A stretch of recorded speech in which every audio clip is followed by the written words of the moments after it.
Hello class, today we're going to be talking about color, our next visual element.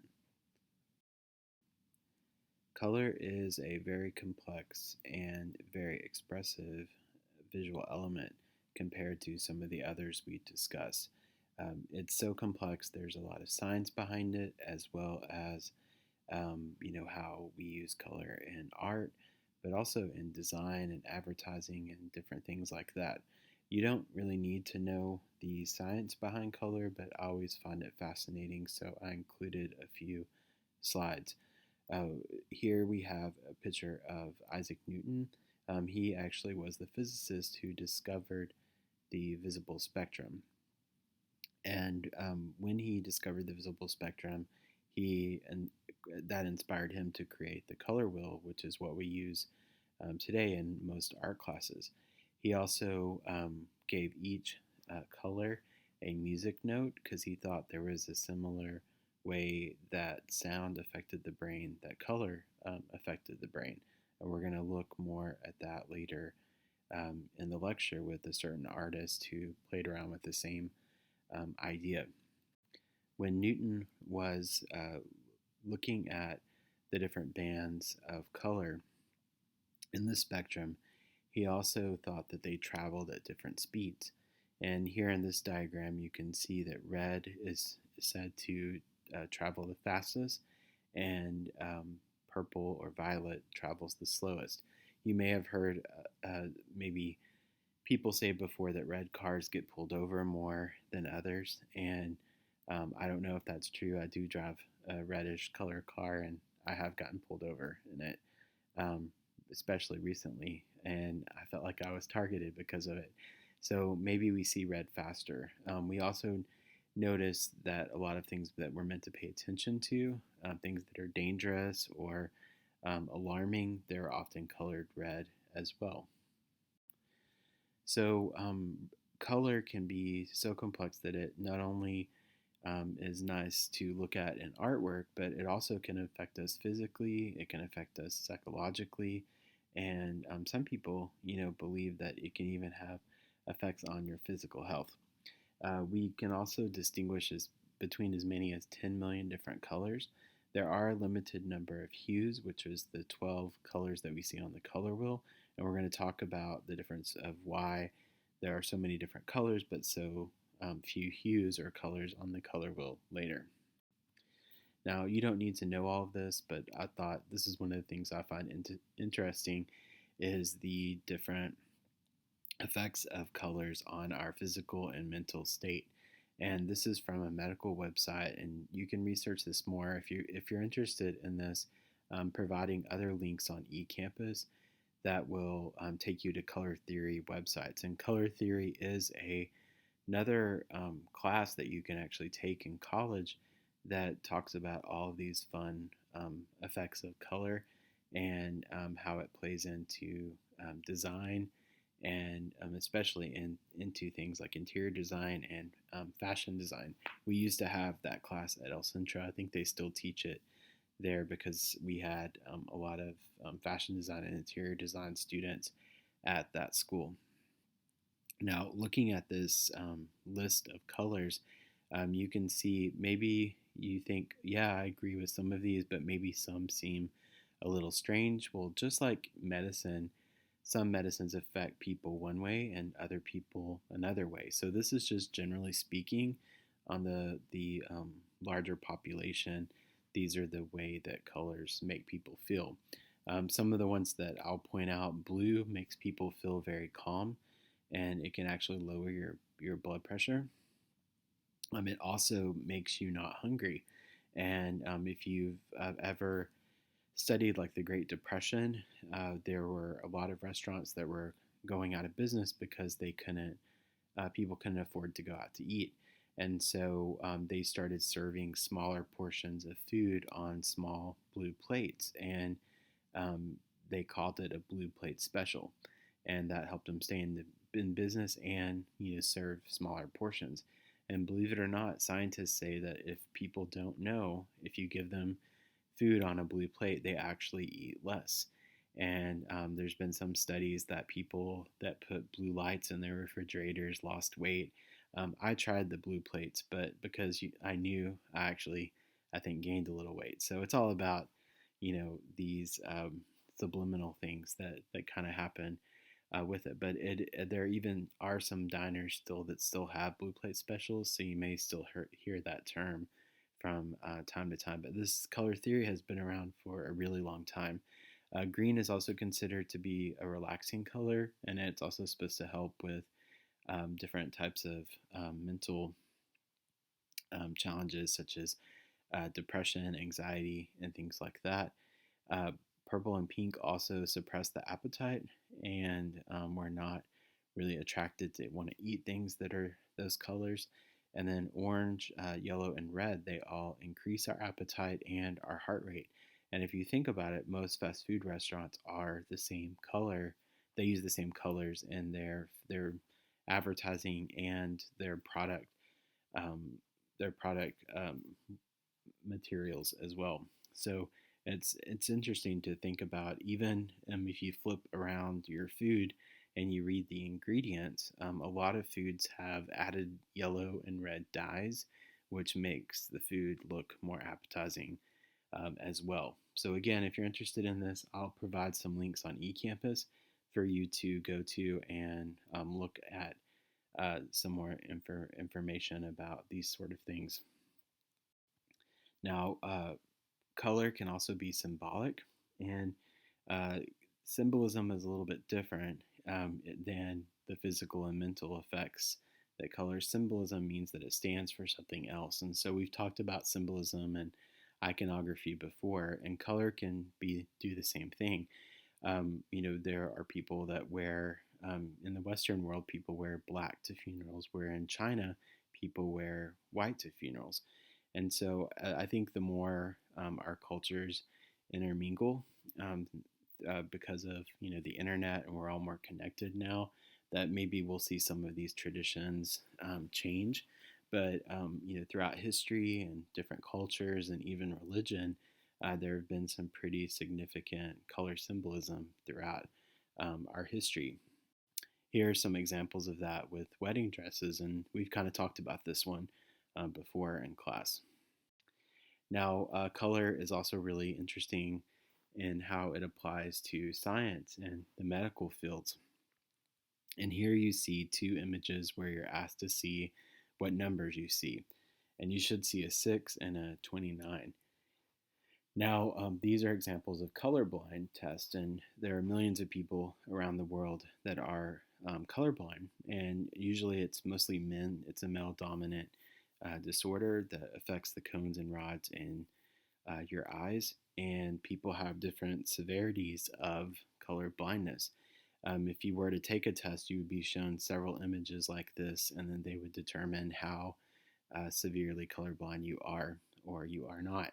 Now, the cool thing about science is that it's always changing, and so there are glasses now that you can purchase from a company called Chroma that paired up with a paint company called Valspar. And less than 10 years ago, they started experimenting and they created these glasses. And they are pretty expensive. They're about $400 for the glasses, but they allow people to see the full spectrum, or most people that are colorblind. I've heard some people it didn't work, but they may have, a more severe sense of color blindness. But I encourage you to go to YouTube and look up videos of people trying these glasses on. And there's also some commercials out there you can find where people are seeing, the full range of color in a sunset for the first time, and they actually get emotional. And it's interesting. I think we take for granted a lot of things that other people can't see or do. Now, whenever we talk about color and the colors we see and how we mix colors in visual art, all of that is subtractive color usage, because remember, the colors we see are the colors that are of light that are being reflected off of the surface, where the other parts of the spectrum are being absorbed. And so the more paint we mix together, the more markers, crayons, whatever it is, that it will subtract the amount of light being reflected. However, if you take a theater class or a set design class where you are using actual light, you can actually make white light, but you can't make um, white paint by mixing other paints together. So we'll talk about some of that as we discuss color more. So when I mention black and white, those are technically not colors. And if you look back at Isaac Newton's color wheel, and I'll show you some more in a moment, uh, black and white are not on there. Neither are grays or browns. And that's because those are all considered to be neutrals or achromatic colors. So black technically is not a color and neither is white. When we see black, all of the light is being absorbed into the surface. And whenever we see white, the light is being reflected. Gray, of course, is a combination of black and white that hopefully you learned that when we discuss value. So it is also considered to be a neutral where part of the light is being reflected. And then whenever we talk about browns, browns are made by mixing complementary colors together. Now you may wonder, well, what are complementary colors? That sounds like they're friends. Complementary colors are very specific. So it's not just colors that look good together. And I've heard people before use a lot of the color vocabulary incorrectly. And so this is where I need your help is you need to learn this information because you will be tasked to understand it in other classes. And if you are going to have an art related career, you'll be expected to know this. And I can't tell you how embarrassing it is for people in different industries using some of these terms and not really knowing what they're talking about. So you'll see makeup influencers on YouTube, interior designers, fashion designers on Project Runway. I've even heard people at museums use the wrong terms, and it's kind of embarrassing because these are pretty specific things. So complementary colors mean colors that are opposite each other on the color wheel. And red and green are directly across from each other, blue and orange are directly across from each other, yellow and purple are directly across from each other, and all the other colors, it's whatever is right across from it. If you mix those two colors together, which those are called complements, then you will get brown. That's what is made because those colors cancel each other out. And we'll look at some examples of that later on in the lecture. So brown, gray, black, white, those are all considered to be neutrals and they can be added to any color scheme because they're technically not considered to be colors. Now, as we are in a college class and we've started to look at things a little bit differently with more mature eyes, I also want you to start to look at color that way as well. When we're children, we will draw a landscape and make the grass all the same color green, the sky all the same color blue, but that's really not how things appear. And so as we learn to get better at making art and working from observation and making things look maybe more natural if that's what we're going for, we need to realize that color is also going to be different and it's going to change depending on the environment, just like anything else. And so when we call that color that we normally associate with objects the local color, but what we want to do is focus more on the optical color, like what are the ranges of colors and values that we see and how do we communicate that. There's actually a whole movement called Impressionism that was about just that, the effects of light and color on different surfaces. Some people, they don't realize that Impressionism isn't about emotions and things like that. Some people say that it's not even about the subject matter in the work, it's about just the light and color, and that the subject matter is irrelevant. Monet is one of the founders of Impressionism, and there are two things that directly influence the start of Impressionism. One of the first ones is tube paint. And so instead of artists having to make their paints or have assistants or apprentices make their paints for them, all of a sudden in the 1800s, you could purchase actual tube paint. And so for the first time ever, artists could take the paint with them and go outdoors. Prior to that, they would have to work from their sketches and their imagination and their memory when they were in their studios because it was such a hassle to have all the paint spread out and make it and everything else. And so, as they became mobile and they started working outside, they realized that as the light changed, the subject matters changed. And so Monet would go out into a field with one canvas, and an hour later, he would have to go get another canvas because everything looked different, because it got cloudy, or because, the sun moved, or whatever. And so, over time, he became fascinated by this, and sometimes he would do 10 paintings in one setting just in an afternoon, realizing how things change. So he would do series of the same subject over and over and over. And because he had to work quickly, his brushstrokes got looser and it became a little abstract. And so during this time period, critics did not like this type of work. They were considered to be offensive, and they were not accepted by the salon and other parts of academia. So these artists were actually seen as rebels, and now they're called like avant-garde, which you probably have heard that term before.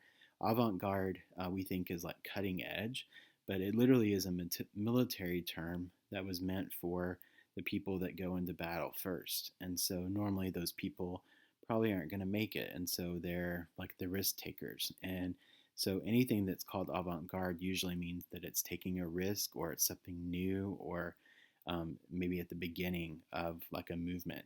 And so Monet was one of those artists that started doing something no one had really seen before, with these loose brushstrokes and kind of different color usages that they hadn't seen before.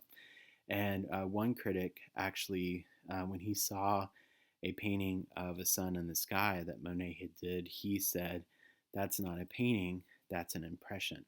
And that's where Monet got the idea to call himself an impressionist. And so he took an insult and made it, into something positive that defined him and other artists. And some people still today call themselves impressionists. So it's kind of interesting how some of these big movements came about. Now, because these paintings were rejected by society and seen as offensive by the, hired to be people, Monet and his friends started exhibiting their work in coffee shops and galleries and places besides the salons. So nowadays, you see a lot of artists will have shows in coffee shops and restaurants and bars, and these were the artists that kind of started that thing going off on their own. So it's kind of interesting. Now, colors can affect each other, just like we talked about with value and putting different values next to each other. There can be tricks that your eyes play on you, just like with line and shape and everything else we've talked about. So here you can see some different squares, and the pink squares on the inside look different. And what that is showing you is that when you put certain colors next to each other, they can make other colors look different. So this pink is all the same, but you can see it looks kind of different on each square. Here you can see it even better with these bigger shapes. The brightest red appears to be on the black, and the darkest looks to be on the white, but they're actually all the same color red. The reason that it appears to be lighter on the black is because of value. And so a lot of times when you're painting or drawing, colors may appear to be brighter in your palette or in the packaging of your drawing materials or whatever, but then when you put it on the white paper, it may appear to be darker, or your canvas, whatever you're working on. And so some people actually work on darker surfaces or colored paper or canvas. They'll paint their canvas a solid color first so that the colors look different. So it's just something to think about as you start making more art. The same thing happens when you're working with neutrals. However, a lot of bright colors tend not to be affected as much as some of the duller colors that may have a combination of hues from the color wheel inside of them. Now, as I mentioned, I keep saying hue and color, and you may be like, well, what's the difference between the two things? Well, hue refers to the 12 colors on the color wheel. So there's a limited number of hues, but there's literally millions of different colors, which are different tints and shades and tones of those 12 hues. And so we'll look at some of that and how those are made in the next few slides. So here's some early stages of the color wheel that I thought you might find interesting. And then here's a basic color wheel that probably a lot of you maybe had to make something like this when you were younger. So with the basic color wheel, you see the three primary colors, yellow, blue, and red. The three secondary colors, orange, green, and purple. And then what we call the tertiary or intermediate colors that are in between the primary and secondary colors. These do not have their own unique name. Their name is made by the primary color, a hyphen, and then the secondary color. And so that would be yellow green, blue violet, red orange, and yellow orange. And you probably remember having crayons with similar names on them as a child. So that is our standard color wheel. And like I said before, you need to know what these different colors are. You need to know what these color schemes are. And this basic vocabulary, you'll see it over and over in every class that you take relating to art. And you will be expected to know a lot of this from your customers and your clients when you get into whatever field that you're going into, if it is art related.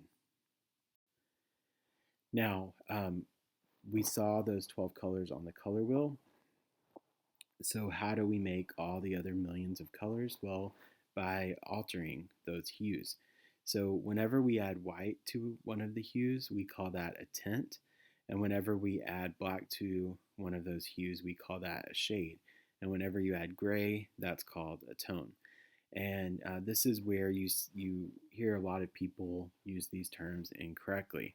I've heard people say, oh, look at all these shades of pink. But pink is actually not a shade, it's a tint. And so you have to, you have to correct people so that everyone's not confused. And so when pink is technically a tint of red, and maroon would be like a shade of red. Now, color and value, like I said, they go hand in hand, but you can also use color to represent light and shadow instead of using black and white. And so we'll look at some examples of where, maybe using black would be too intense. And so you may want to use like a cool color and a shadow and a warm color and a highlight rather than using black. So we don't always see black and white in nature. Let's say you were drawing a still life with like apples and bananas. You're probably not going to really see like a lot of deep black shadows. So sometimes we can use color in the shadows and highlights instead of using black and white. Now, as we start to work with color in this class, in this next project we do with color, you're going to be using all the colors on the color wheel in your design. And but after that, we'll be working with some color schemes in your future assignments. So like I said, you do need to know these, and we'll go over them in just a moment in this PowerPoint. But sometimes students will want to just keep adding more and more color because they think that will make their project look better. And sometimes color can be deceiving. So I always encourage students, especially since most of us have phones that can take black and white photos, take a black and white photo of your work of art and see how the other elements interact. Maybe you don't need more color, maybe you need more contrast of value, maybe you need a better composition, maybe contrast of texture, or different shapes. So taking a black and white photo, it's kind of like you've probably heard people tell you before, oh, turn it upside down and look at it a different way. So taking a black and white photo of something that's in color kind of lets you see the other elements at work. These are just some more slides that show how color can be affected by its surrounding. And then this one talks about chroma, which is the intensity of colors. Whenever we purchase our art supplies, most of the time they come super intense and chromatic, which means they're like the purest of that color. And we don't, like I said, depending on what we're creating, we may not always want those candy looking colors, right? So often you may need to change that intensity or chroma by adding maybe a neutral to it or another color. And so if you hear someone tell you don't use the paint out of the tube, edit it, that's what they mean. But sometimes you may see stuff that really is that intense, and maybe you're doing something that's more abstract, so it doesn't really matter. But if you encounter that, that's why some people believe you should always alter the paint somewhat. Now, these are the basic color schemes, and again, you will need to know these. I'm not going to test you over them in this class, but all of our future projects after this one, you will have to pick one of these color schemes for your assignment. And students, they miss this more than anything else, and it's pretty simple if you just kind of get it down. And like I said, you will have to know this in most of your other art classes. So make sure you learn these, and it's not interchangeable, it's not optional. This has been the same forever, and it's going to stay this way. So I've had students before say, oh, it's a primary color scheme because I used yellow and blue. And no, for something to be a primary color scheme, you have to use all three colors, and you can't mix them with each other. So you would still need to clearly see the yellow, the blue, and the red. Now you can always add the neutrals, so don't forget that. You can always add browns, grays, black and white to your designs or your compositions, and it would still be whatever color scheme that you were working with. So primary color scheme means using yellow, red, and blue, and again, with or without the neutrals. Now, the colors do not always have to be in the same quantity, so you could use a lot of red and just a little bit of, blue and yellow. So keep that in mind, as well as that you don't have to keep the colors in the same quantity. A secondary color scheme would be using green, orange, and purple. An analogous color scheme is using colors that are neighbors to each other. So it could be any two or more colors that are side by side or adjacent to each other. And then, like we talked about, complementary means that they're directly opposite each other on the color wheel, right? So on this chart, those are the only four that I want you to know: primary, analogous, secondary, and complementary. It gets a little more complicated, but we're going to keep it a little simple here. Down at the bottom of the slide, you'll see achromatic. That word, the prefix a means without, and chroma means color or hue. So this literally means without the presence of a hue. And so that would be a color scheme using any of the neutrals. So just the neutrals by themselves, the black, gray, white, and maybe browns as well. Now, monochromatic was not on that chart, so I made a separate slide for it. The prefix mono means singular or one, and chroma means hue or color. So here, this would be choosing one color from the color wheel, and then playing with different tints and shades or adding neutrals to it as well in your design. I really like monochromatic color schemes because I think that they're very emotional, because you're just having this one hue, and when you have just one hue, more of the properties of that hue kind of stand out. Here's an example of a work of art where you see just all these different beautiful tints and shades of blue, and you can see it kind of has a mysterious, kind of cool feeling to it. Now, complementary colors, those are colors, again, directly opposite each other on the color wheel. And so here we see blue and orange.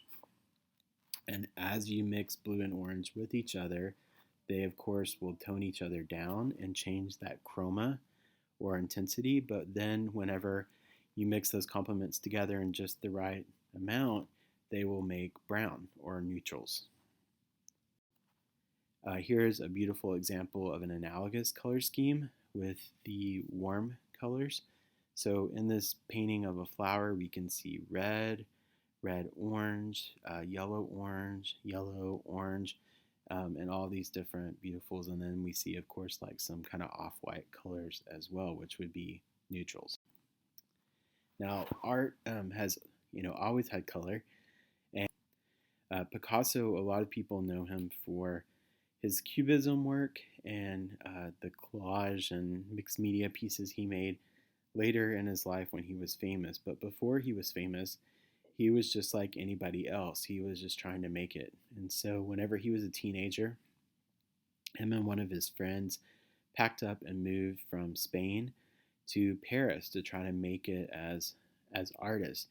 And kind of like in the United States, a lot of people will leave a smaller city or state and they'll go to New York or LA to try to make it.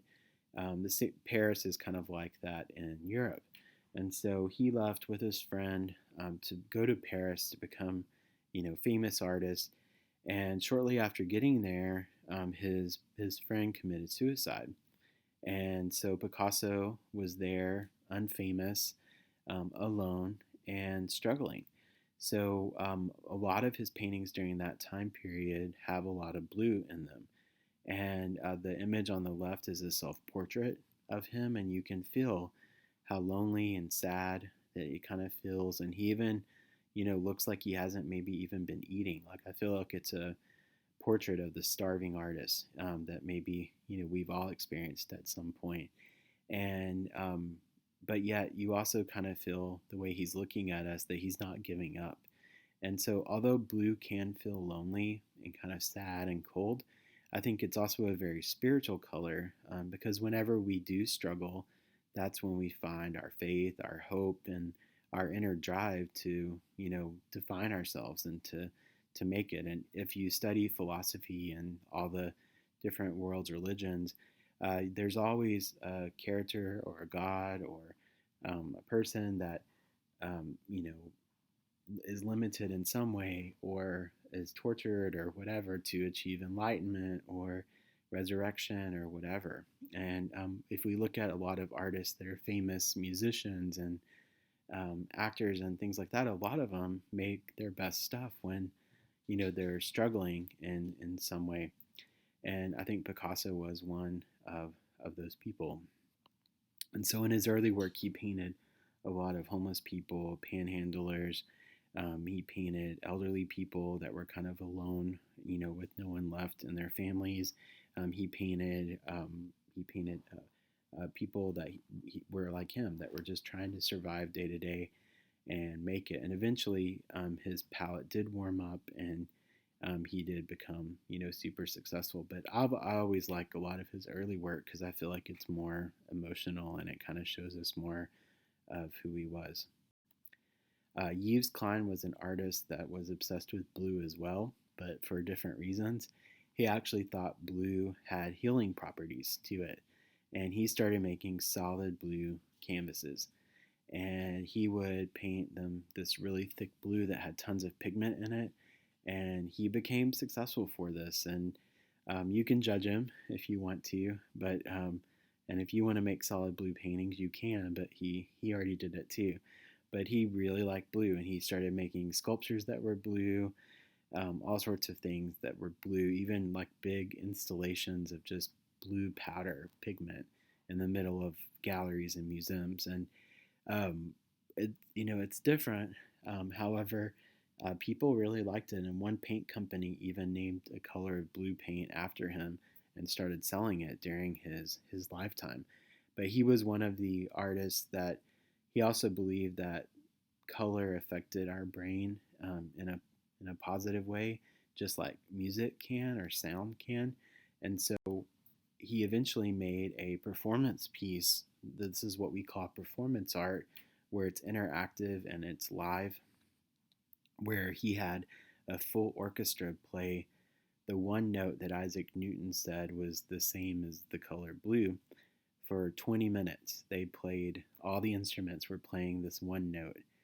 And during that time, he had these models covering their bodies with blue paint and making body paintings. And Then after this performance, for 20 minutes, the audience had to sit in silence as they desensitized from this experience. And again, this is performance art. It's a little bit different, than the other types of visual arts, but it's definitely something you don't forget if you experience it or hear about it. These are some more of his blue pieces that he made. Mark Rothko is another artist that I think some people might be more judgmental when they see his work if they don't really understand it. And I understand that because I know the artist and the story is not always there. And sometimes we're left with just our own imagination.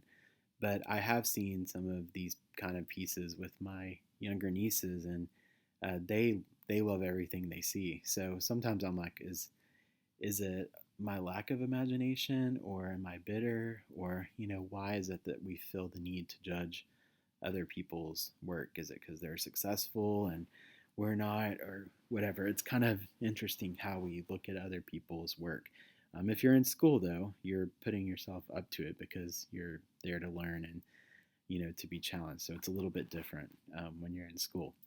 But Mark Rothko, he was an artist who lived in the early 1900s, and he struggled to find his style. He worked with landscapes, portraits, cityscapes, and during the early 1930s, he was having a really hard time with what all was happening in the world.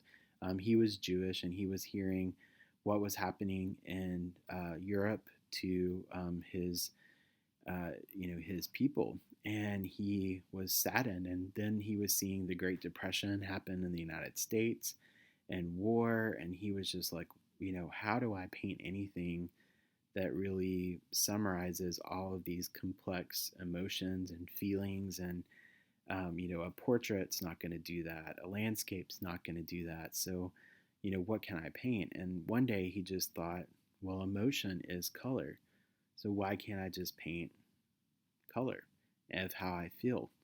And so he did that. He started making these huge canvases that were bigger than him. Most of them are over 6 feet tall and several feet wide. And then he would paint the different colors that he felt, like his emotions or his auras, if you will. And that's what these are. So when you see these three different kind of rectangles of red, red's a very complex color that can symbolize love, passion, anger, rage. Who knows what these things were, but he wanted these to kind of be like doorways or mirrors to the viewer, and that for you to get really close to them, and then maybe his emotions would kind of reflect onto you, and then it would change you, and maybe you would feel what he felt in that moment. And I know that sounds like some hippie artist kind of thing, but I have seen people just staring at his work, and I've even seen people crying in front of it before. And maybe they know his story, maybe they don't. But I can tell you, I had a student one semester who they had to go to the museum and be inspired by a work of art that they saw there. And I had this one student, she wanted to be a makeup artist in Hollywood, and she was in my painting class, and she came back from the Dallas Museum of Art, and she was like, Mr. Dyer, I love Mark Rothko. She was like, his paintings make me think of eyeshadow palettes with all the different color eyeshadow. And she was like, it reminded me of my daily routine. Like every morning I wake up and I wash my face, and then I look in the mirror and I look at all my makeup compacts, and I say, what am I feeling, and what colors represent what I'm feeling. And then I put those colors of makeup on my face. And I just started laughing, and she was like, what, you think I'm stupid? And I was like, no, I think you're Mark Rothko, because that's what he did with his paintings. And so I thought it was really interesting. She had no idea who he was or what his work was about, but she really understood his concept. And sadly, well, I guess it was good financially for Mark Rothko, but he became very famous for this style of painting that he called his color-filled paintings. And during this horrible economic crisis that was happening in our country and around the world, he started selling his paintings for thousands of dollars, which at the time would have been like millions of dollars today. And he was getting big deals for hotel lobbies and restaurants, and he would go to those places that were so fancy, and he would just think, like, how did my artwork become so popular that it became decoration and people don't even care what it's really about? And sadly, that's one of the dark sides of fame. Whenever you're up and coming, maybe you have fewer people that really see your work and understand it, but it's real. If they like it, it's real because you're not a brand. But once you become a brand and your artwork becomes popular because people have been told that it's good or it's popular, then more people look at it, but less people maybe truly see it. And that was really hard for him. And he started drinking a lot. He fell into a lot of depression, and he took his own life. And sadly, a lot of people liked his work even more, after that. And so it's just really sad. Like, I know a lot of people want to be famous so bad, but I don't know if that's always, the best way to seek happiness, or if it means that your art's even really good, or not. But Mark Rothko, his legacy lives on through his story. There's a play on Broadway called Red that's about him. And in Houston, Texas, they actually have a whole chapel that's dedicated to him. And it's decorated with some of his pieces. It's an octagon shaped building right next to the Menil Collection Museum in Houston. And it's free for students. And this is an interfaith peace chapel that people can just walk into whenever it's open. And I encourage you to go if you ever go to Houston. That Menil Collection Museum is amazing. And then this is right by it, and you can just walk in, and it just feels really peaceful. And he donated the work for this cause before he passed away. But it's kind of cool that this is in, Texas. Now, another movement that was inspired by color was pointillism, and this happened shortly after the Impressionism movement. There was a group of artists called post-impressionists that their work wasn't so much about observational color, but it was also a further experiment of loose brushstrokes or painting in a different way. And so that would be artists like Gauguin and artists like Vincent van Gogh and Edvard Munch and others that you may have heard of from the 1800s, and of course Seurat. And Seurat realized that a lot of these impressionist paintings from a distance, they actually looked kind of real, but when you got up close, you just saw these loose brushstrokes. And so he started thinking, I wonder if I put tiny dots of color, if from a distance they'll blend together and make other colors and objects and shapes and things like that. And sure enough, it worked. And again, just like most of the Impressionists, this was kind of seen as rebellion, and a lot of people didn't like it. One critic even said it looked like he fired a shotgun of paint up onto the canvas. And but now it's really celebrated, and I've shown you several artists in class that do modern versions of this with three-dimensional objects and recycle things. And so pointillism has stayed around for a while, and it also inspired the digital photograph and pixelization. And it was very scientific. It wasn't, anything random like a shotgun firing colors. But here you can see one of Seurat's paintings, and of course up close you would see just the dots. I think we've talked about Chuck Close before, and how he did a kind of style of pointillism to get his sort of hyper realist look that he used to be able to make when he was younger, and now he's got a lot of physical health challenges that limit him to just making these circular, like donut marks. But he makes really big pieces now, where from a distance it still looks pretty realistic, even though up close it's like pointillism donuts. Now, we've talked about all the colors now, and the color wheel, and some of the color theory. But color also can be seen as being warm or cool. And this is important if you're wanting to create a sense of space or depth. in your work. And the reasoning why is because cool colors appear to be heavy and contract in designs, and warm colors expand. And I'm sorry, warm colors are heavy, and cool colors appear to be lighter. And so, if you put warm colors in the foreground, they will appear to be closer to you, and if you put cool colors in the background, they will kind of go back away from you. And I'll show you some examples in just a moment. So here we see two squares with green on them. And since green is a secondary color made from yellow and blue, it's got a warm color, yellow, and a cool color, blue, to make green. And so whenever we see green on top of blue, you can see it looks warmer. And when it's on top of this yellowish orange color, you can see it looks cooler.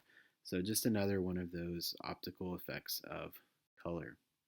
Now, these are some of the different ways color can be used in design. One way is to create emphasis. I'm not going to have you guys do anything with magazines since you all may not have them at home. So your sketchbook exercises will be a little bit different, but I wanted to show you some examples of these concepts because you may be tasked with doing projects like this in the future. So this upper left-hand corner design, you can see yellow rectangles, and those kind of become the focal points because they're surrounded by mostly green objects. In the middle composition, you can see a figure, and all the colors in the background are neutrals and like tints and shades of red. But then the bright red dress or robe that the person is wearing is so bright it becomes a focal point. So that's what we call color as emphasis. And then in the target design, up in the upper right hand corner, we can see these beautiful analogous cool colors of all these organic shapes and what looks like plates and cups and stuff. But then up in the upper right hand corner, we see this bright red Target logo that just jumps out at us. And that just shows you the power of branding, and that target becomes the focal point. Now, color can also help create balance. When we were talking about looking at your work in black and white, you can see this image on the left, a black and white photo of this painting is not balanced. We'll talk more about balance when we get into the principles of design, but you can clearly see the left side of this composition is really heavy. There's a lot more objects and things going on. But when we look at it in color, we see mostly neutral colors, and then that bright red dot on the right side, it counterbalances all of those other shapes. And so you can create balance this way.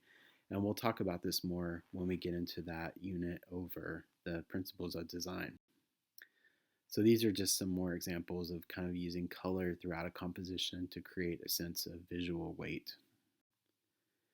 Here in this painting by Degas, you can see on the right hand side, it's super heavy with this horse and rider and this pole that's off center. But then as your eyes adjust and move up through the composition, you see this bright red hat, and the bright red hat just really grabs your attention, and then your eyes immediately notice the sun in the sky.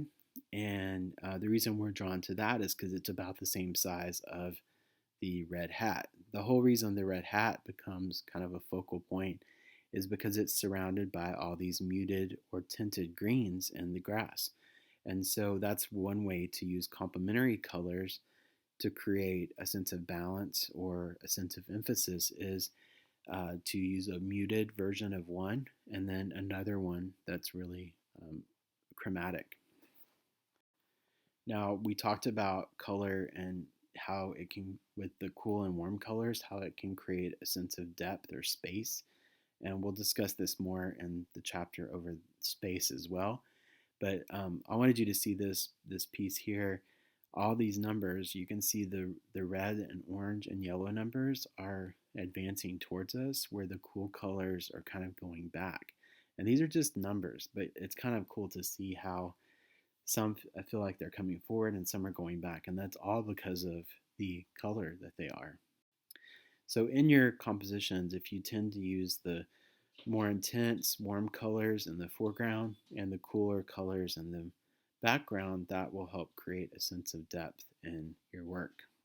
Sometimes you can play with that and create more of an abstract sense of space, like we see in this abstract landscape. Now, color discord, that means whenever there are colors that create a vibrating edge between them. And I think there was a diagram on a previous slide that showed that. And this is achieved by choosing a color on the color wheel and then going directly across from it and choosing a color to either side of its complement. And that creates this, what we call color discord, which is a combination of colors that just really grabs our attention and we want to look, but then it's kind of hard to look at the same time. Here are some examples of that in art where we see these really intense colors next to each other. Now, we talked about local color being the color that we normally associate with objects. So we see in this beautiful painting by Audrey Flack, an orange is orange, the pear is green, the lipstick's red, the rose is the pinkish red. So, this is still a beautiful painting because she captured all the values just right and all the surface textures and things. But it is, there's not a lot of experimentation of using color. Uh, but it just depends on what you want to do with it. But that's more of an example of local color. So optical color would be how the color is affected by the light and the environment. And so, depending, like this building is probably a completely different color during the daytime, but in this moment in time, in this environment, this is how it looks then. So sometimes you may want to observe the optical color more than the color that you normally associate with the object if you want to capture it in that in the space or time that it's in. Now we talked about um, textures and we talked about subversive texture, where it's textures that don't belong to objects, and that basically is what arbitrary color is as well. So it's where we see colors on things that they don't normally go with, maybe sometimes to be silly or whimsical in some way. So in this piece here, we see like a blue tree and pink hills. It's kind of strange, but kind of fun at the same time. So sometimes people alter the colors to, maybe have a more playful sense to them. We can see that here in this piece as well with all these different kind of abstract colors in this landscape. So we call that arbitrary color or subjective color, or you could even call it probably subversive color as well. Now, color can also be used to create an emotional response. We already talked about how emotional color can be. In the image in the upper left-hand corner, that bright red background with the image of soldiers, it just feels dangerous, right? And kind of scary. In the middle image, we see one of Picasso's blue period paintings, and it does look like a child maybe sleeping, that maybe is outside, they're barefoot, cold looking. It feels emotional. And then the baby, I don't really have to talk about it, but a baby with dark eyes and what looks like blood on his hands, like that red. It could be paint, but I don't want to find out. I just want to run. Color can also be symbolic, as we talked about. And this is a perfect example of a painting of the Virgin Mary with this beautiful blue robe on. And during the Renaissance, and even the time periods are a little bit before it and after, blue is often reserved for paintings of the Virgin Mary. And that's because the church would commission the artist to do religious portraits or group portraits. And this blue was French ultramarine blue, which at the time was made from a semi-precious stone called lapis lazuli, and artists couldn't afford it on their own. And so a lot of times you hear people call it the virgin blue, and And so that's what, if you've heard that before, that's why we see it a lot on the Virgin Mary. But now most of the ultramarine blue paint is just made from synthetic pigments. So the next few slides are going to show you examples of color schemes in works of art. And again, I can't tell you enough, like you need to memorize this and you need to learn this for all of your other classes as well as for the future projects in which you will have to use color schemes after this project that we do with color. So here we see an analogous warm color scheme. Again, analogous means neighbors. So we see like the red violets, the reds, the purples, all of those colors that are side by side. Primary color scheme, we see the reds, the blues, the yellows in this one, and then there are quite a few neutrals, but again, the neutrals don't really count in a color scheme. Here we see the secondary colors, orange, purples, greens, in this non-objective piece. In this one, it takes a while maybe for your eyes to really see it, but we see a lot of tinted and shaded reds and greens, and so those are what we call complementary colors. Here we see a monochromatic warm color scheme with the color red, and so we see all these tints and shades of red. And then here we see the same with the color blue in one of Picasso's pieces. Here's an example of an achromatic color scheme, which means, again, there's no color or no hue. So we just see the neutrals, black, white, grays, browns. And then here's an analogous one with the cool colors. So here we see blue violets, blue violet, blue green. Now, these are some examples of the project that you're going to be doing. There are several other links that I will provide for you on eCampus showing you more examples of projects, more helpful tips for different color media. I will be doing a demo live with different color media that you'll be asked to tune into. And then you'll also, like I said, have access to a lot of other resources. But for this design, it is going to be a original design. So that's the main thing, is that you make something original. So original means it's not based upon something pre-existing. So sports logos, your favorite college logo, none of that stuff is original. So you would need to come up with the design yourself. This is one of the first projects and only projects in this class that you don't have to worry about the negative space. And I'll have all the requirements on eCampus for you, but you can use whatever paper or canvas that you have, preferably bigger than 8.5 by 11. And you will have to use all 12 colors on the color wheel and at least one tint and shade of a color. Now, the quantity of the colors, that's up to you. You somehow have to work all the colors in the design. They can gradate, they can repeat, there can be a lot of one and just a few of others, but try to fit the whole thing on the paper because it is a tattoo. We want to be able to see the whole tattoo, okay?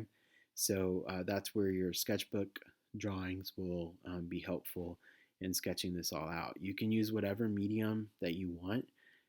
Like I said, I will be doing a demo where I'll be showing you how to use a bunch of different color media because I'm not sure what all you guys have at home, but a lot of the art supply stores are still open and they do have door pickup that you can go pick up supplies, and a lot of them have a lot of really good sales right now. Again, stay home, be safe, but if you don't have anything and you need it, just be safe when you go out, okay?